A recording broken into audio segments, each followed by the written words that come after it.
Tasya Gyananjana Shalakaya Chakshurumiritam Yena Tasmai Shri Gurave Namaha Gaurave Gaurachandraya Radhikaye Tadaraye Krishnaya Krishna Bhaktaya Tad Bhaktaya Namo Namaha. We're continuing talking about the alvars.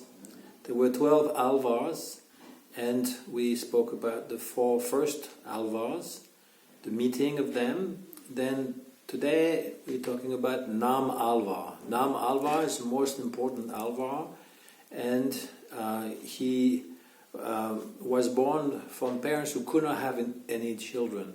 So the parents, they went to the temple and pray for having a child, and repeatedly, and then the deity appeared to them in a dream saying that he will appear as their son. So they were very happy when their son was born, and they call him Mayan, and the child was not crying, and he was not eating either. And for 16 years he didn't cry, he didn't eat, he didn't sleep,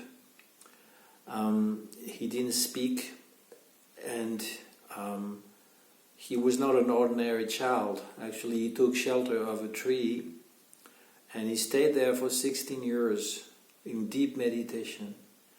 One day, one man who was traveling to the north, he saw a big light in the sky, and he followed that light all the way from North India to South India, and he led it to this tree where Nammalvar was meditating. And upon seeing that this person was living pretty much encircled inside the tree, he was really wondering. So he asked him, a little thing born in a dead body, what will he eat and where will it live? Then Nammalvar, he answered, it will eat and lie there. Nammalvar hasn't spoken for 16 years, and this is the first time he speaks. And in this enigmatic question and enigmatic answer, the alvar is indicating that actually this is the soul living in the body. But the question is like this: the soul living in the body, what will it eat and where will it live? And Nammalvar says it will eat within this body, it will eat whatever is possible for him to eat, and he will dwell in that body. From one body to the next, the soul is only capable of eating as much as what the body is allowing. If you have a body of an ant, it will eat the food of an ant, and if it has a body of an elephant, it will eat the food of an elephant. Within this very short answer, Nammalvar summarized all the teaching of the Upanishads, and this person became his disciple. He had like an illumination right on the spot, and he became one of the alvar called Madhura Kavi. Madhura Kavi alvar, the name Madhura means honey, Kavi means poet, so he's a sweet poet. He wrote only 12 verses in glorification of his spiritual master. But those verses, they encapsulated all of the sacred teaching of a bona fide disciple. And so they became like a model. Nammalvar, he also recited 1,000 verses. As soon as his meditation was broken, he recited 1,000 verses that his disciple Madhura Kavi wrote down. It took him 4 years to write down, with all the meaning and all the different poetry. He also put them into music. Those 1,000 verses, they are known as Tiruvoymoli. This is the main work of Nammalvar, and those hymns are sung every day at the Sri Ranganath temple. Sri Rangam temple, the massive temple in India, South India, that was the head of Sri Vaishnavism, where Yamunacharya presided and also Ramanujacharya. The Tiruvoymoli is also called the Tamil Veda, the Dravida Veda, because it is full of teaching. It starts with the the pure description of the tattva. It opened up by the introduction by Natamuni, the grandfather of Yamunacharya, and then it describes how the Lord is eternally one, unchanging, whether he is standing, sitting, lying, or walking, forever he remains the same. Vishnu is the deity, the supreme deity of Ramanujacharya and all the Alvars, and he can be lying down as Padmanabha Swami in South India, or he can be standing up like Jagannath, or he can be sitting. He's always the same. Arise, O heart, writes Nammalvar, worship the feet of the one who is higher than the highest good, who is Lord of the ever-wellful celestials, who dispels all doubts and grants pure knowledge. He cleanses the heart, makes it blossom and grow. He is beyond the ken of thought, feeling, and senses. He is pure consciousness, all goodness, and eternal. He has no peer or superior. He is the soul of all souls. He cannot be thought of as this and not that. He is sentient and insentient, in high and in low. He is the senses, but not of them, and is endless. So this is this description of what is described in the Upanishad, those contradictory attributes. Lord is and is not. He's everything. He's Vasudev. Vasudev means all-pervading. He's Vishnu. He enters into everything. He's hidden in the body of everyone. He's everywhere, and yet he's nowhere to be seen. This is the opening of the Tiruvoymoli. Then afterwards, the saint, who is actually absorbed in meditation, he feels great separation from the Lord. Then he's describing how the Lord is so far away from him, and he's describing all his mental agony of being separated.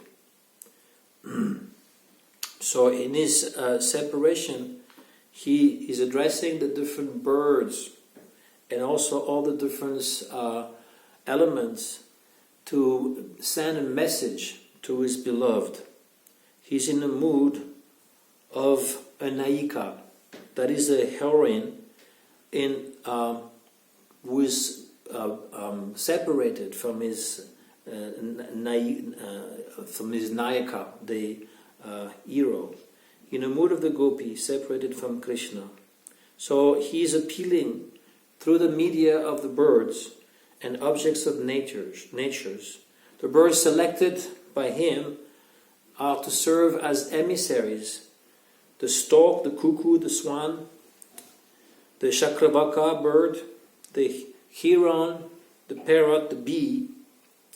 And the object of nature are generally the cloud, the sea, and the chill wind.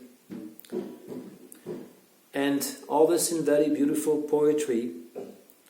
As a Naika, as a Gopi, he's saying, "Oh, you young, sympathetic stork with pretty plumes, take pity on me and go on an errand along with your male partner to deliver the message to the Lord who wield the banner with the symbol of Garuda." Addressing the swan, he is appealing, "You lucky pair of swans with gentle gait, go and tell the Lord, who as Bhamana pervaded the entire universe, that here lies one whose sins are inexhaustible and who is suffering from a disturbed state of mind."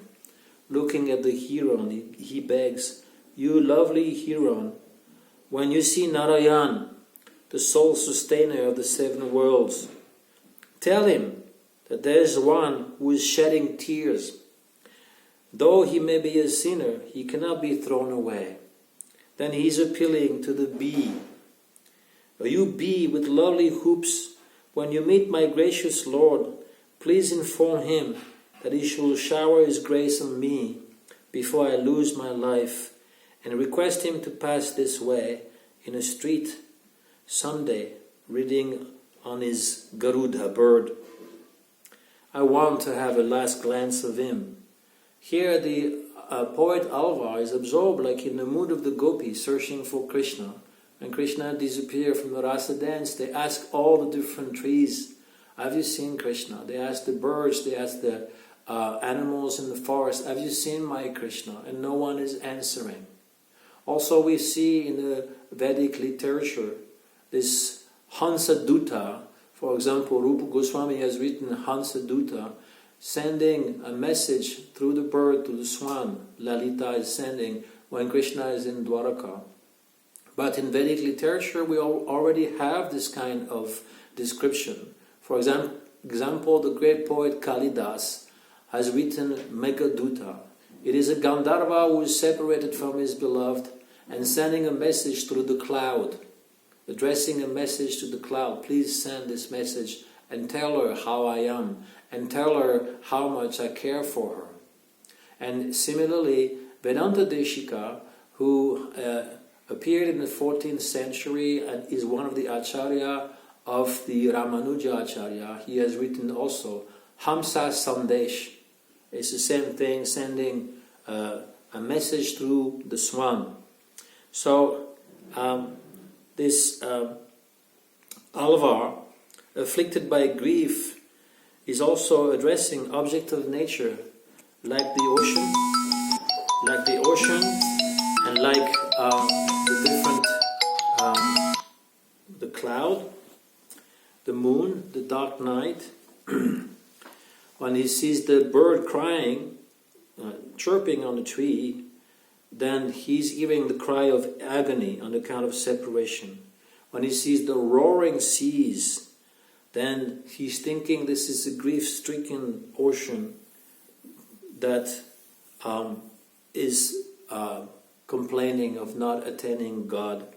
The chill wind for him is like the suffering breath of a person who day and night doesn't sleep and is always groping in search of God. The clouds pouring rain appear to the Alvar as shedding tears for not being able to see Madhusudan. Here the Alvar is addressing Krishna in a mood of a female lover. His name is Parankusha Naika. He's lamenting for a beloved Lord, and he moves into a garden on the seashore full of separation. So he keeps on saying, O sister, roaring sea, have you no sleep? You lament day and night in a heart-rending roll. I desire the Lord's feet, who consigned the southern Lanka to flames. Is your plight the same as mine? Just like the Gopi, they saw all the nature and projected their bhava into them. So here we have an example in Ramanuja style, how the Nammalvar is also living like a person who is describing those lila. This is his only solace, is to hear lila kata, and he's showing as an example of what we should be doing. Of course, there are differences between this sampradaya and our sampradaya, and Chaitanya Mahaprabhu hasn't come to tell us that we can be the direct lovers of Krishna. We are to be following in the line of Rupa Goswami. We are Rupanuga Vaishnav, and Rupanuga means that we are serving Srimati Radhika. In our temples we have Radha Krishna, we are serving Srimati Radhika. When the gopis, they're imitating, they first asking the trees and the creepers and the different animals in the forest where Krishna is. Then they start imitating the games of Krishna, how Krishna is killing Putana, how Krishna is killing different demons, how he's dancing on Kaliya's heads, and so on and so forth. after they were absorbed in this divine madness, Unmada, then they saw two footprints on the path. First of all, the footprints of Krishna. Then they saw that there was another footprints along the footprints of Krishna. Then different gopis, they start saying, oh, this must be the footprints of our Swamini. They thought like this, those who are the friends of Radhika, like Lalita, Vishaka and their group. And those who were Tatashta gopis, then they exclaim this verse, which is the only place where you find the word Radha. Anaya Radito Nunam Bhagavan Aririshwaraha Yadno Vihaya Govinda Pritoyam Manayadraha. Oh, this gopi must have worshipped the feet of our Lord in a much greater fashion than we did, because he left us just for this woman. And then there's the Vipaksha Gopi.